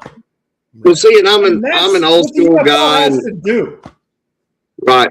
And see, that's one of my favorite teams in XFL 2020, and I still think it was fantastic branding, and I'd love to see him come back, but I just don't know if it's ever going to happen now. And that's the Seattle Dragons, which was set to come back. Long story, World Cup, we'll get to that, and then which we've covered on the show before. And now that Rapoli's taken over, he's going with smaller stadiums, soccer stadiums, and he's being smart by trying to get away from these NFL cities. I mean, I hate it because I wish people were more open-minded to the football because it's a good time. I enjoy going. It really, it's affordable. You're not getting your head knocked off, in all these NFL cities like you do with just the pricing of everything is just ungodly. I mean, it's crazy. And again, he mentioned getting back out on the West Coast eventually, and then he was looking at that. And I mentioned this to Ed, and I've been so high on this city since 2019. And of course, Ed's comment was, "I ain't going out there. I ain't going out." Well, I don't want to live there. I think it would be a really, really look. Portland. Oh God. Portland, I'm telling you, they've got the Blazers, and the Blazers always suck. They support them. They've got the soccer team out there. They always suck. They still support them. They're good sports fans. They might be. We shouldn't go there, but I think Portland would be a great option. We all know that viewership is important. Yeah. So we're taking care of that. The second thing is to me, if you want to put more butts in the seats, create more cities that makes the distance between the cities less and less, that makes it easier to travel. And if you look at an Oklahoma City and an Omaha, well, now you've closed the gap between the Texas teams, Oklahoma, you got Omaha, you got St. Louis. Suddenly you're getting that corridor where someone can jump in a car and make the drive to the game. They don't always have to fly. When you got a team and, like we had it before, San Antonio, you got one in D.C., you got one in you're like four corners that if you're not flying, you're not going. Good point. Yeah. So the more teams, you got Louisville now, St. Louis, you got Oklahoma City, you put Omaha in there, you're just making drivable games. Yeah, Columbus. Well, and then if you end up adding Des Moines, you already added Oklahoma City, and then you add Omaha. You got hey, and you know what I was so impressed about Friday? There was probably 50 DC fans I saw at the Birmingham game. And of course, I waved and thanked them. They're probably like, I was just happy to see them. It's a good sign. And then you see the Dallas game. There had to have been 150, 200 Louisville King fans there. And I'm telling you, like we talk about with Kentucky basketball, and me and Ed was telling you, Eric, them people travel. And obviously, Iowa and Iowa State travels, which means if you guys get a team in Iowa, they're going to travel. More to Ed's point, if we keep, building out, but we still got 3 or 4 teams within, decent driving distance or whatever. You've got to put them in cities that will appreciate them, that do not have 100 things to pull their stuff in different directions, that when it's a Friday night or a Saturday night and the Omaha whatever is in town, that's the only game in town and that's the place to be. Yeah. If they're not going to up the local marketing, to your point, Eric, that's the automatic, obvious, natural choice that should follow in every expansion henceforth. But I'll say the one positive on the Pittsburgh thing, just looking at that video that we shared in the venue, I think everybody here would agree. That's probably the best designed stadium for the UFL that I've, even out of all our present venues, because it's the same capacity basically as Louisville, but it's 1/4 of the stands don't even exist because it's Riverside. Talk about compacting the fan base on a television broadcast viewpoint. I mean, that's golden. But yes, Pittsburgh is a horrible choice. I 100% agree. Too much. Get away from the NFL teams. Get away from the NFL cities. Like Seattle. Well, the Sea Dragons awesome? Absolutely. Sorry. You know. But see, they've done added that hockey team in Seattle. They're fixing to bring back an NBA team there. There's just way too much going on there. I see the coast coming back into play. You know, when he talks about going from 8 to 10 and from 10 to 12, I see them when he's dreaming big and he talks about someday there's 16, 32 or whatever. And you can bring in a whole group of West Coast teams. But to me, we're still in a position where the cost to have a team in Seattle, to have a team in Portland, to have a team in San Diego, I don't know. It just, to me, it seems like too big of a jump yet. Not that we won't get there, but I just... The one olive branch I would throw Michigan fans, I just looked this up because I was curious. Grand Rapids apparently does have a soccer team. I don't know anything about their venue, what's up there. If it fits Papoli's niche, all the better. But their one saving grace is they aren't the Detroit Panthers. They're the Michigan Panthers. So from a branding standpoint, they at least had the flexibility to pick a different city in their state. I don't know if if they say Grand Rapids, great. Right. Yeah. But you go to an NFL city, I'm telling you, and I'm going to say this again. I realize the UFL headquarters is in Arlington. That one's not going anywhere. Yeah, but I agree. What I'm saying is the Texas teams, I mean, probably two of the worst attended teams this year. Like, the last thing we should do is add Austin. Or add another Texas you would team. Relocate one of them to that. I was fixing to say one of those two would be going to Austin. Was my idea. Well, whatever, but we certainly don't want to add another one. No, I just think it's the more pins you put on the map and built the infrastructure of the location. I don't think Eric's disagreeing with you, Ed. I think you're 100% I'm on not. point. It's just a matter of there still has to be intentionality and real thought behind the cities you pick. Because I think you got to pick cities that will appreciate it. But for cities like Omaha and Des Moines is one of the fastest growing cities out there. They're going to appreciate it as opposed to just putting a UFL team in a huge city that already has huge things going on. But as we talk about the same old thing about marketing. Like Brett said earlier, you take a city of Houston size, is it 8 million they've got in their city?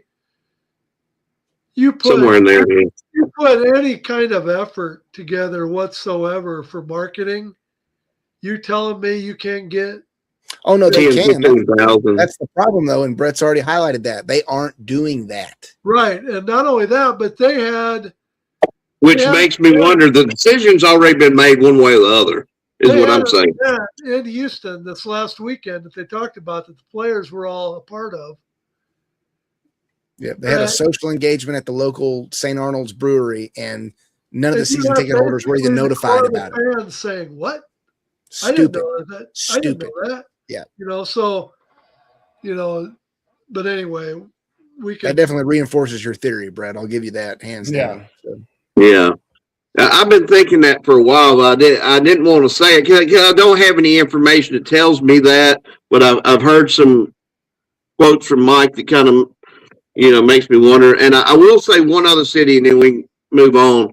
And I think it's a strong possibility, whether you like it, lump it, whether we like it or lump it. This old boy's from Queens. And the Guardians was one hell of a brand. They're building that new stadium, Enoch. Well, I can't even tell you how it's pronounced. It's literally like, isn't it right by Yankee Stadium in Queens? I mean, it's within a couple blocks of it. And I want to say capacity is 15,000, 18,000. I could see Rapoli doing that because he did mention New York possibly, and that's where he's from, is Queens. And he didn't say that you stay away from all NFL cities, but most of the teams, in other words. He might give New York a shot because that's where he's from. I don't know. We'll see. I don't know. I just think But I think your most loyal, diehard fan bases are going to come from non-NFL cities. I agree. Think about right now, Brett. What's going on in New York City besides Broadway and all the tourist sites and all that kind of stuff? Who happens to be playing in New York right now? Well, the Knicks and the Mets, the Yankees, and the Knicks in the playoffs. Yeah. Okay, where's that distraction in a place like Omaha? There isn't. No, I'm with you. I'm 100% on board with Omaha. I don't know if y'all saw it. It was on X. It somehow came across my algorithm feed, but they were showing how you can get a Crunchwrap Supreme for more. It's like 92 cents more per a ticket to go to see a Mets game. It was $6 for a Mets game and $6.92 for a Taco Bell Crunchwrap Supreme. And I guess that's because their attendance is so bad. And that's the Mets. Wow. So, I mean, maybe Eric's got a point there. It's like, now they suck this year, but they've got a high payroll. Well, I mean, if I asked Ed, you live in a big city, Ed, if you wanted to do something every night, you could, right? Yeah. And something that I would have to make a vacation out of. You see what I'm saying? Well, Ed can do something every night that I would have to make a vacation out of. And you want to talk about frustration? Let's talk about next week. St. Louis is back at home, and they play the Columbus Aviators on Friday night primetime. Yeah. Guess who also returns to town after being out of town for almost 2 weeks? What, the Cardinals? The Cardinals are back in town, and they play at the exact same time downtown as the Battlehawks do. If you're in an Omaha, if you're in a Des Moines, if you're in a Oklahoma City, I mean, do they have that same problem? No. So, I mean, again, if I was a scheduler, pay me minimum wage and I can come up with a better schedule for you in about 4 hours. I will make an argument with you, or I can make an argument that Des Moines is actually better than Omaha for one reason only. There's going to be let's just call it a 2-week deal where the College World Series is in Omaha. Well, guess every year without fail. The College World Series is packed every single session, every single game, every single day. Yeah. Now, if it happens to fall home games or whatever happen to fall on those weekends, you are going to have to compete with that. Well, in Des Moines, you're the only game in town. So, I mean, if you really want to start slicing hairs as to why you should go somewhere and not the other, right. Well, there's an example where you can really slice hairs. Well, we have to deal with the College World Series, and you don't in Des Moines. I mean, I just think you have to go to those cities that's the only game in town. Not, well, guess what? St. Louis comes home and the Cardinals are in town. I mean, the only way I can play devil's advocate on this deal is because, like we know, attendance matters. We don't have to go over that anymore. Thank God. Well, ratings matter too, and we've always known that.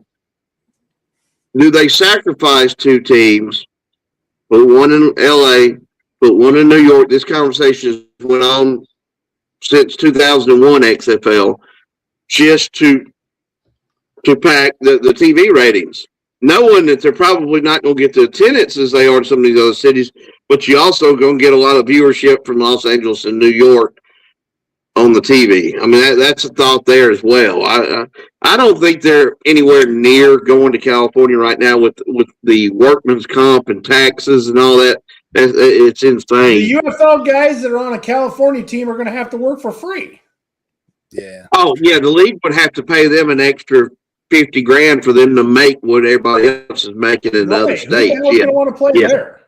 I think if you get into the numbers, Brett, as much as you want to play devil's advocate for that, I don't feel like the ROI ever would meet the point and make sense, because You're probably right. 50K per player. You've got a roster of 50 guys. What's the math right there? Just in that cost burden alone. That's not even considering the travel, the overhead, the venue rental. Like, yes. Yeah. So And that's why we go ahead. No, I'm saying we're gonna have to move things along, but yeah, we are. I guess we'll say to be continued. Yeah. Yes. So let's part the Red Sea. Let's put a wrap on week 5. Offensive player of the week for week 5 was once again Jordan Ta'amu. He's really hitting his stride. 4 total touchdowns, 276 passing yards. He's pretty solid. I'm glad we got him the first week. On the I don't know if we're going to get him beyond. Defensive side of the ball, player of the week goes to Tony Fields, middle linebacker for the 13 total Columbus tackles. Aviators. 13 total tackles, 7 of them were solo. And for special teams, player of the week, Quindell Johnson, 4 special teams tackles. So congrats to those 3. Now let's move on, and I'll put them up, but let's go through some season to date through week 5. Passing. Go ahead, Eric. Well, yeah, you got Austin Reed, 1,102 yards. Jack Plummer is starting to inch closer with 996. Jalen McClellan, 884. Jordan Ta'amu, Jason Bean, still on there. And he may not see. Oh yeah, something tells me he's gonna be dropping off here. Yeah, but you know, Austin Reed, like I said, we talked about this earlier. Dallas better find a running game or they're in deep, deep trouble. And you know, Orlando, they're going to get into more of a meatier schedule. We'll see if Jack Plummer can hold it. You know, we may see Jordan Ta'amu back at the top by the end of the year. We'll see. And so we talk about, Eric, like you talked about last week, moving on to the receivers. You've got Hakeem Butler sitting at number 2. With like 7 catches on the year. What did he have last week? 1 or 2 catches was all. 2 catches, I think. And you know, he's making up ground. So yeah, it's just, I mean, whatever. I don't know. You know, Tyler Vaughns is still leading by, 41 yards, but hell, if Butler has 2 catches this week, he's going to get blown away this week. So, and if Austin Reed keeps throwing it to the other team, Tyler Vaughns can't catch the ball. So, but yeah, I mean, these are all good receivers. I mean, there's, Lucky Jackson has really come on the scene for Louisville. And had a couple of big games these last couple of games for him. I mean, I'm kind of worried about him. He seems to be hitting his stride with Louisville. Mickens, Kane, Ross. Who else do I have to mention, Brett? Birmingham is loaded with receivers. I'm actually surprised there isn't another one on here, but DTR may change that.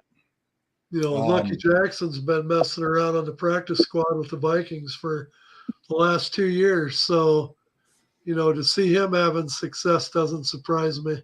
Right. In fact, I wouldn't be surprised if he had a lot bigger impact the rest of the season playing out. Yeah, for sure. On to the rushing. Deion Jackson, no surprise. Jarvian Howard got himself up into that second spot. Howard has, I like the combination of Howard and Latulis in the backfield. St. Louis has a very good backfield, a 1-2 punch. Corbin's been right there. Day Hunter for Dallas, which surprises me. They hardly ever run the ball, but when he has toted the rock, he has done well with it. And then Marcus Yarns for Houston. Again, like I said last week, these rushing yards, they're never going to jump off the paper at you because, teams utilize 2 and 3 running backs. So, these are just the individual numbers. So for these guys to have the yards that they do, it does say something for them because the amount of touches they get is not anything compared to, a Derrick Henry or somebody like Saquon Barkley in the NFL. It just doesn't happen. So let's move to the defensive side of the ball. Let's talk about tackles. well, you can see the 2-1-4 teams, the defense is on the field a lot. So they are dominating. They are dominating the tackle leaders for week 5, with the outlier being Jaheim Thomas from the Louisville Kings, followed by Fields. Is that Tizino? Is that right, Brett? Yeah. Is it Tizino? Tay Crowder, which Tay Crowder's a good player. And then Freddie Tompkins from Columbus rounds out the week 5 total tackle leaders. Moving on to sacks. No surprise, you're seeing 2 DC defenders up on top or in the top 5. Cam Gill, Malik Fisher, Keyshawn Banks round out the top 5. It does surprise me that Brett, what do we always talk about in the UFL? What is the toughest position to fill in the UFL? Offensive tackle. Offensive tackle and by proxy offensive line. Lord, yeah. But it just surprised me that the sack leaders, like the sack totals, aren't higher. Well, you see a lot of teams, make adjustments with leaving tight ends in and fullbacks, so they're always chipping, double teaming. But again, I've got to bring this up, and I'm going to bring it up every week. Malik Fisher was basically a career DC defender. So basically, now he's with the Houston Gamblers. But look at how good DC was and how good they could be this year, because they would have 3 of the top 5. Yeah. And sacks, and that just shows what a good job they've done in DC acquiring these players the last couple of years. That's pretty damn impressive. Yeah. Then moving on to interceptions. Sean Wade leads the way with 3. I'm surprised there aren't more Kings on here. I think Mayfield got 2 of them to catapult his way into the week 5 leaders. And again, DC defensively, they are who we thought they were going to be. You see a lot of red in the defensive leader categories. So followed by Burns, Sam Kidd, there's the Jersey Ed, Corey Mayfield, and Garyon Conley round out the week 5 leaders. Then let's talk about viewership. Brett, you want to take that? Yeah, it came out today from the Sports Journal. Basically, on the smaller networks, year over year, they're up 3%, but now on the major networks, the league is up 11%, which is very solid. It is 11% is nothing to sneeze at.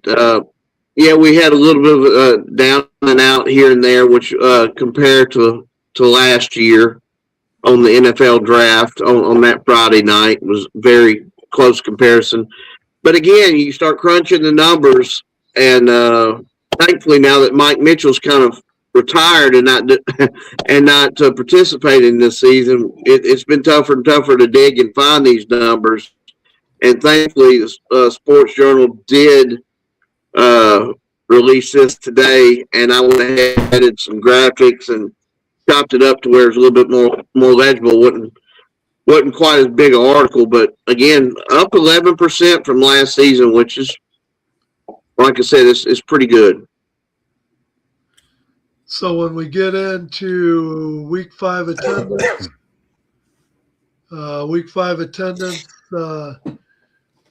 not real good for the week, but we had some home games for the teams that haven't been drawing as well, but it's our lowest attendance week of the season so far. So we'll see if we can improve upon that. in week 6. We've got home games in Louisville, Columbus, DC, and Orlando. So we should be able to outdo this week's performance for sure. I think it'll outdo week 4's performance as well. It'll be better than week 4 or 5. So then real quick, standings through the week 5, DC and Orlando with 1 loss at 4-1, Dallas and St. Louis sitting at 3-2, Louisville and Houston on the edge at 2-3, and Columbus and Birmingham bringing up the rear at 1-4.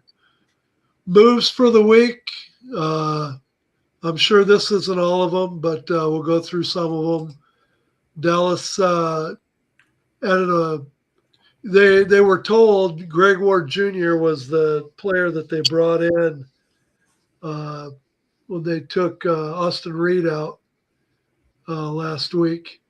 And Coach Neuheisel was trying, I think, to prove a point that he really was a backup quarterback, because the league has that rule that you have to have 3 quarterbacks on your roster, and they only had 2. So Coach Neuheisel was trying to show that, no, we really do have 3. So he put him into the game, and he actually didn't do too bad. But the league come out this week and said, no, that's not going to work. So Greg Ward has to keep his designation as a wide receiver, and they're going to be forced to add another quarterback to their roster. DC, they added linebacker Kyron Johnson, used to play with the Philadelphia Eagles. Houston signed a wide receiver from Cleveland Browns, Caden Davis. They also signed a cornerback, played for the Indianapolis Colts, Amir Speed. Louisville signed a tackle, John Campbell, played his college ball in Tennessee. Orlando signed a linebacker from that played for the Jacksonville Jaguars, DeQuan Jackson. They also signed a quarterback, Chris Claybrooks. Spent 4 years with Jacksonville Jaguars and played last year for the Renegades.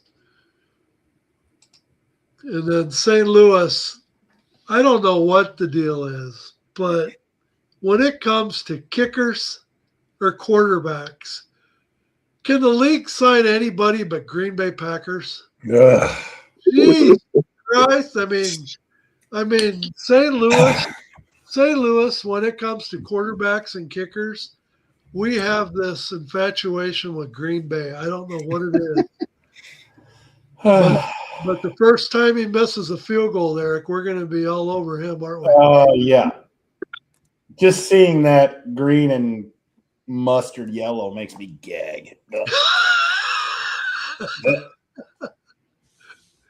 Here is the week 6 matchups before we get into them here and do our picks.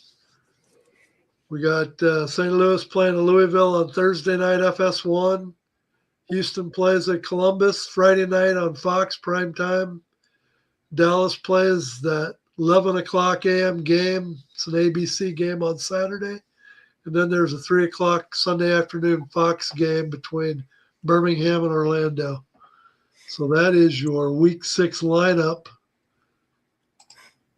I believe, boys, not only, oh, wait a minute. Brett, you had me load in that picture that you wanted. Do you want me to put that up? Oh, absolutely. You can give credence to it because I don't really know where you're going with it, but there you go. That's me every night since the season started. Just dreaming of old Skip to come on back home. Come on back to protective, Skip. We miss you and we need you, and we're sorry for whatever we did or didn't do. We promise we'll have better attendance if you come back. You might as well just make a duplicate with a gambler's logo on it for June Jones because we're in the same boat, Brett. You know what, Brett? That just doesn't look like you laying in your bed.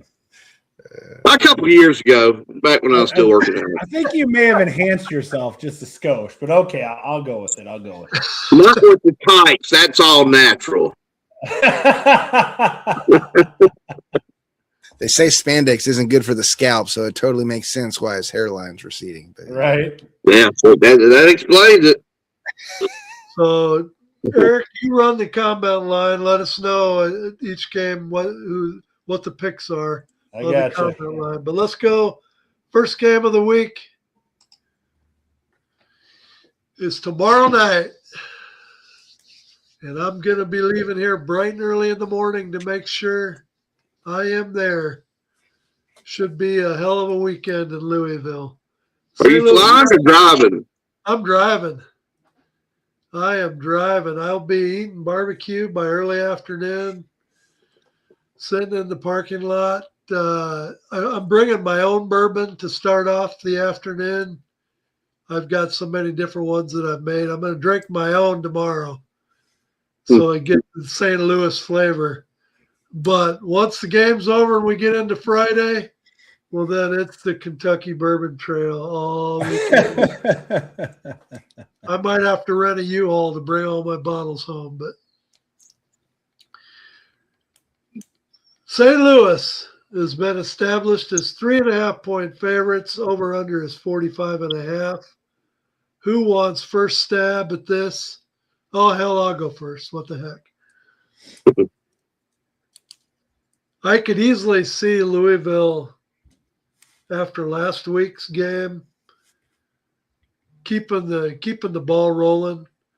But was it a case of Louisville playing that good or Dallas playing that? Wait a minute, excuse me. Louisville. Yeah. Playing that bad or good, or was Dallas playing that bad?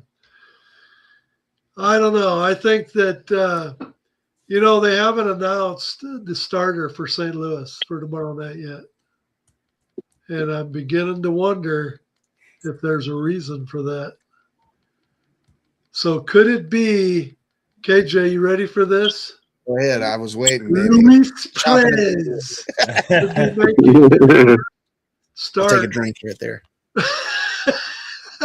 For the St. Louis Battlehawks, I guess we'll wait and see. But, it was a tale of two halves for St. Louis against Orlando. And as good as they looked in the first half, Frost sure returned to not looking so good in the second half. So it wouldn't surprise me at all. No announcement's been made. We will see. But I am taking St. Louis. Louisville is winless at home this year. I don't think St. Louis wants to be in the record books for giving them their first home win. So I'm picking St. Louis to cover. Would it not be poetic justice for Dallas to go on the slide and Luis Perez comes in and leads the Battlehawks to a victory over Louisville? Louisville. I, too, believe that at least St. Louis covers. I'm taking the Battlehawks over Louisville. Brett? Well, you know who's going to be there. Our fearless leader, Ed, but also the fearless leader of the UFL, Mike Rapoli. He's already flown into Louisville and getting ready for, I think there's a race this weekend, maybe.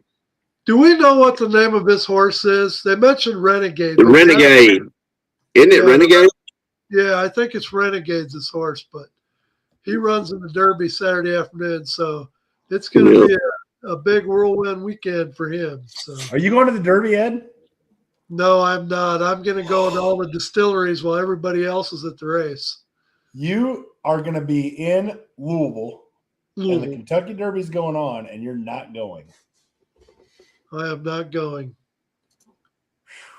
I would, geez. They have, it's like Mission, it's like downtown Chicago when you're on Michigan, what do they call it, the Magnificent Mile or whatever. Yeah. They have that same thing in Louisville, where they have like 47 bars and I don't know how many distilleries, but it's like, and that's going to be going on Saturday during Derby Day. But there's one thing I'm not going to be wearing the hats and the, what do you call those stupid pants that go up to your knees and stuff. I'm not going to be wearing any of that crap, but I might have to partake in, can you imagine? There's 100 and some thousand people going to be at that game, and not at the game, but at the race. But that don't even count all the people that are going to actually be in town. Right. It's going to be crazy. So what the hell? I just as well get right in the middle of it. So, Right. Brett, who you got? Louisville plus 3.5. The Kings. Okay, All right. KJ, make sense of all this. Man, both y'all talking it up's got me over here second guessing myself. No, I made this pick even not considering whether or not Perez would start, but I think the Battlehawks can pull it off. That point spread is there, but it's honestly one of the lower ones of the weekend in my eyes. And so I think they can pull it off, so to speak, in that respect, even if it's a close game. I'm going with St. Louis. Okay. Robert has St. Louis. John David has been on, and he hasn't made one single comment. Yeah. Like one single Are you word. sick, sir? Do you feel well? Are you okay, John? That just means he's agreeing with everything we've said tonight. I mean, do we need to call? Do we have a wellness Bill check has on officially John frozen David? over. Wellness check for John David. Wellness check. And Marty and John David are both going St. Louis, so it's a sweep except for Brett. Second game of the week, the Friday Night Light Special. The Houston Gamblers at 2-3 have a chance to get to 500, but they have to go to Columbus, where Columbus is established as 5.5-point favorites with an over-under 45.5. KJ, we'll go first with you. You think they're going to get it done? I think I'll put it this way. I hope that adjustments are made. I can't say with certifiable 100% confidence that we will get the dub. But I do believe that if last weekend proved anything to me, it's that I should never doubt this team and their ability to put up a fight at the very least. So with consideration of the point spread, I am definitely taking Houston at plus 5.5. Brett?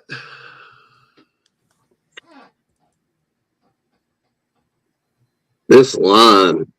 That's what I was saying in my head too, Brett. This line. Oh my God. Give me the Aviators at home. Minus 5.5. It's a lot of points considering what we saw this past weekend. Eric? Well, in bounce back games, in the back-to-back games, I believe the second team is undefeated when they've played back-to-back games. If they lost the first one, no. Louisville would be the one bucking trend to that because they lost both times to Orlando. Yep. That's right. They did lose back. But everybody else, that would be a true statement. So majority-wise, your stat line's not off. They're at home. God, Houston really needs to win this game. This game is the crappiest game of the week with that point spread sitting there. Did I sit here and whine for 10 minutes like Brett? We're picking a point spread. This is point spread. This is stupid. Aren't you in the cellar? Aren't you in the basement? No, not quite. Tell him to shut up in Cartman's voice, Brett. Go on. Eric, shut up, bastard. You bastard. God, you know. Screw you guys. I'm going home. Columbus doesn't turn the ball over. Houston's bound to turn the ball over here. Wow. I mean, they are. It's the odds. It's not that I want them to, but it's the odds. Exactly is an aviator. Yeah, now, right. a gambler. Whooshing through. Give me Columbus, and I hate that point spread. I do too. I hate it. But I look at the point spread, and I look at a couple things. If Houston loses, they lose big. McClendon, if he can quit the turnover, it's crap. There was a touchdown they probably get last week. They don't miss the chip shot, field goal, another 3 points they gave away in the fourth quarter. They get to play at home this week. I just say there's 4 different things there that, that could very easily go Columbus's way. So covering that 5.5 points, I don't think is as big a deal as what it's made out to be. So I'm going to take Columbus. So let's go on to the next game. Oh, John Davis has Columbus, Marty has Houston, and Robert has Houston. Wow, we got almost a split there. Next game, we got the Dallas Renegades at 3-2 going into DC. DC is on a high, and I am shocked. It's 2.5. It's 2.5 points. That's not even. You get 3 for home field, so it's not even home field advantage. When did y'all look that up? Was that today, Ed? That was today. I'm literally looking at DraftKings. It's like it's 3. Oh well, hell, that ain't but a half a point. I mean, that makes the difference. If you know why? You know why it's 3? Because when it came out at 2.5, when Ed looked this up at like 4:00 today, the money just started rolling in at DC, and they're like, "We got to click this up. It's going to be 3 by game time." If you're a betting man, you're looking at how DC's playing right now. I mean, if you're playing at home and you're playing against a team that, like I showed, the quarterback passer rating has fallen, plummeting off of a cliff 5 weeks in a row. Is it, like you said, Eric, is the money not going to flow in? Yeah. 2.5 points. I mean, so I could go into a bunch of explanations, but I'm not going to. I got DC. So do I. It's not even close. With that being said, Dallas will win 45-27. Okay, KJ, I'll let you go next. Yeah, I think this is going to be our sweep game pick of the weekend for everybody. I'm right on board with y'all. DC all the way. In a XFL 2022 championship game rematch with which occurred in San Antonio, I believe Ed went to that game. I did go to the game. DC will get more revenge, and they will beat the ever-living dog shit out of Dallas Saturday. Let's see. Robert has Dallas. Marty or John David has DC.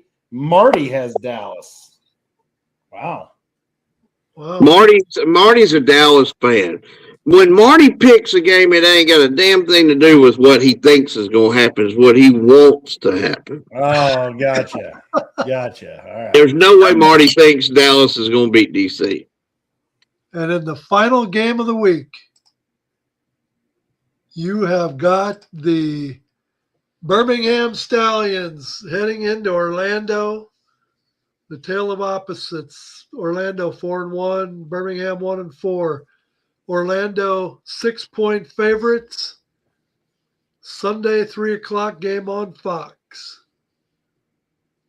I don't drink, but I might be drunk at the watch party Sunday for this one.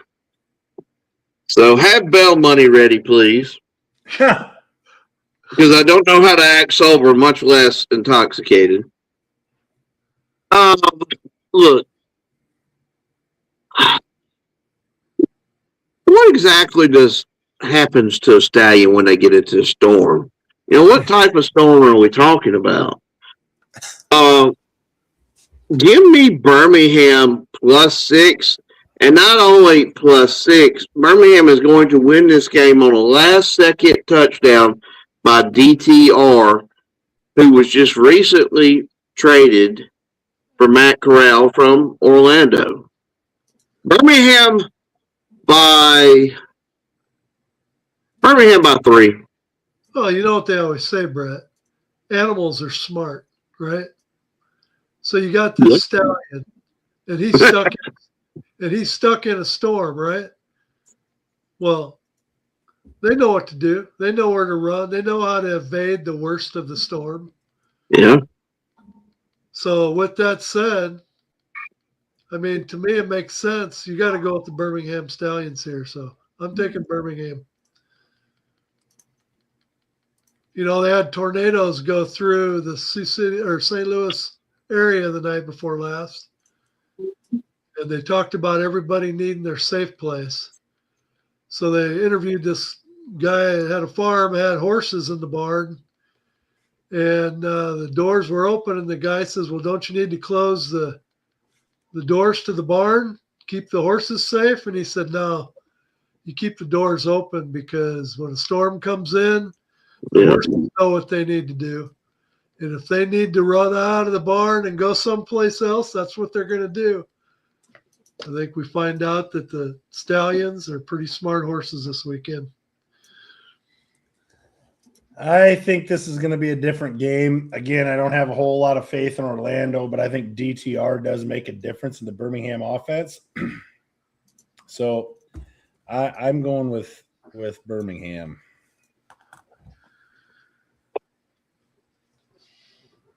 That leaves you, KJ. Second sweep of the weekend. Buck 'em.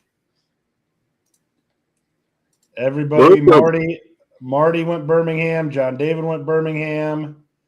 The only odd one is Robert went Orlando. So that's it. That's all she wrote. The picks are in. Sealed, signed, and delivered. Adios.